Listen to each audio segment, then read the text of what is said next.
Hi there, I'm Dave Karger here at the Entertainment Weekly and People video studio at the Toronto International Film Festival. I'm so happy to be joined by the dynamic duo behind the film Corsage, actress Vicky Krieps and writer-director Marie Kreutzer. It's so nice to see you both. Congratulations on this fascinating film. Thank you so much. Marie, it's a very irreverent, biographical comedy drama about the Empress Elizabeth of Austria, who lived roughly 150 years ago. But you're having a lot of fun retelling her life story. This is not a strict biopic. What kind of source material did you draw from, and how much of it was just from your imagination? Of course, I read all the important biographies, and I read the diaries of her children and her ladies in waiting, and she wrote a lot of poems, which I also read. And I live in Vienna, where there's all the museums and the castles that she used to live in. So I'm close to all that, and what's the word?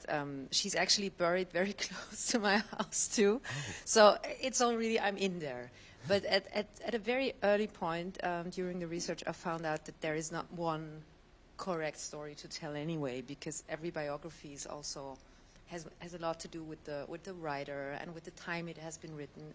And so I felt quite free to tell my own story and to make my own interpretation of her life, or a certain part of her life. All right. Vicky, as someone who's from a different European country than Austria, what intrigued you about her? What did you like the most about this version of her? Doing what I want to do. So I think I had a lot of fun misbehaving as an actress. You can tell. And I think that's also the idea of where the whole movie comes from. Why do you do a movie about another person that lived one day, you know, and especially princess? And I think as a woman, we grow up with all these images of women, you know, especially the princess or the witch, or who are you going to be? You know, will you be the princess, or will you be the witch? Will you be the ugly duckling, or will you be the... And life is just full of these images and pictures that we have to live up to, you know, like who am I? And as a girl, we have that a lot. Even I, who grew up very freely, one day I discovered that even I was imprisoned by this, taken by this, you know, cliche of how to be a woman. What kind of woman can I be? Am I allowed to be? Am I not? And then actress. What kind of actress? How do you behave? You know. And so I think in the movie I really have fun undoing the seam of the costume I'm supposed to wear as a woman or as an actress. A lot of the film has to do with what she's told to wear and how she's told to wear her clothes. The word corsage, which many of us think of as a flower on your wrist, also has to do with a corset. Yeah. And having to wear clothes that are uncomfortable and make you look younger than you are or skinnier than you are. I also want to talk to you, Marie, about the hair in this movie. The hair is a character in this film. I was just fascinated by all of the female hairstyles, and I feel like you're almost telling a story through the hair as well, because particularly with the Empress, it gets more frazzled and more unkempt as the movie goes on. What were you trying to impart there? Her hair seems to have been very important to her at that time, or was very important to her at that time.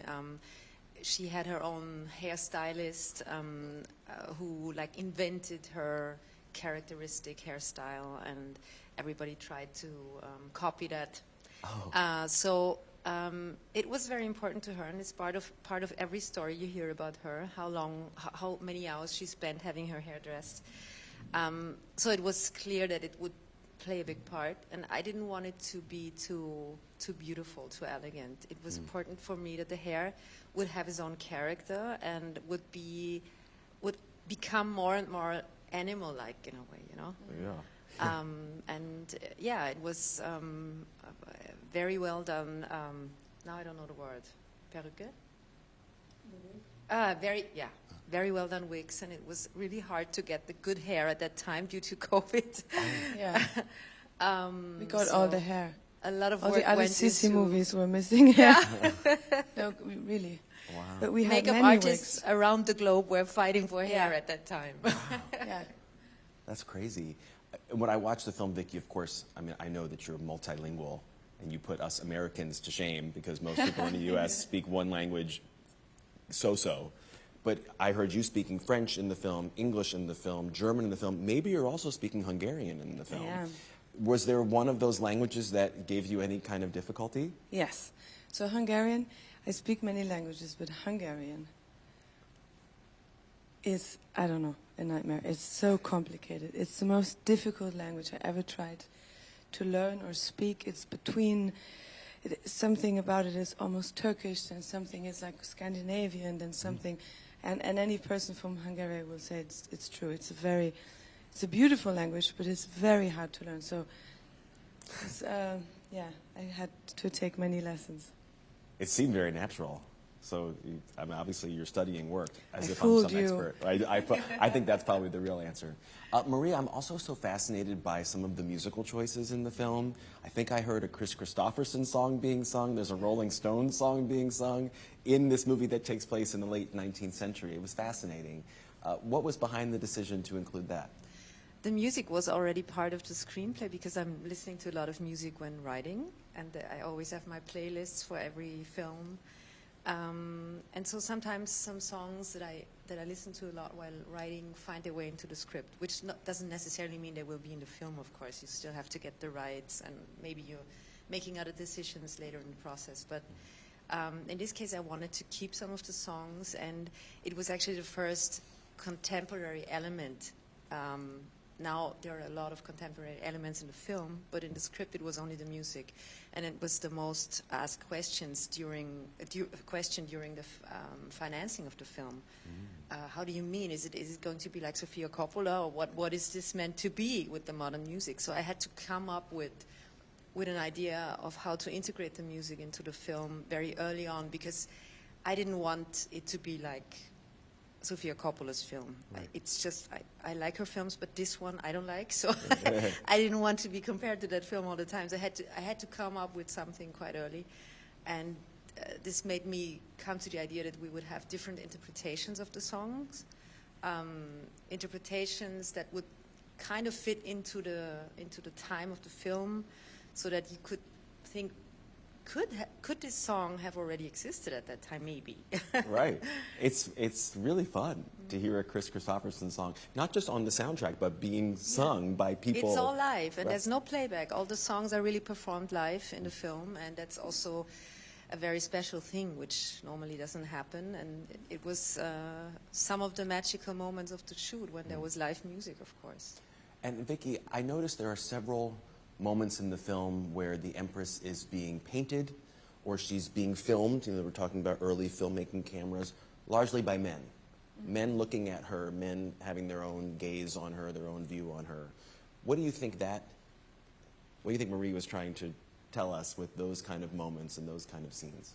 Well, you know, to make the movie was actually, in a way, my idea. I mean, we worked together before, and I said, well, that's, you know, why not Sissi? And which was a surprise to her, and then we found a way to. But I think where it originates from is a desire as a woman to break free from this male gaze. That reading, at 15, reading a biography about a woman who lived a long time ago, I could feel that this woman was not only in a golden cage imprisoned in her clothes and in her role as an empress, but also as a woman in the gaze of the men and the women of the time, of course. But it was mostly men who were directing the gaze, you know. So I think there was a strong desire of me as a woman, you know, to find something where you can talk about this and at the same time break free from it, but at the same time also go and analyze it and really go and see it. And really, I think the way we did it, we tried to do it in a very quiet and calm way. You know, it's not like we're screaming all the time and we're like, fuck this, you know, we're gonna just tear it apart. It's really, and again, that's something I think very female, to be able to tell a story in this very delicate way. So, yeah, but essentially it was trying to just think about who we are when we are seen. What happens to us if we are seen more largely? You know, now I have 1, 2, 3, 4 cameras. What does that do to me? You know, and especially nowadays that we lost control of our own image. You know, humans were never supposed, or they never knew how they look. Suddenly we all know, even my grandmother, we all know how we look on a picture because of the internet.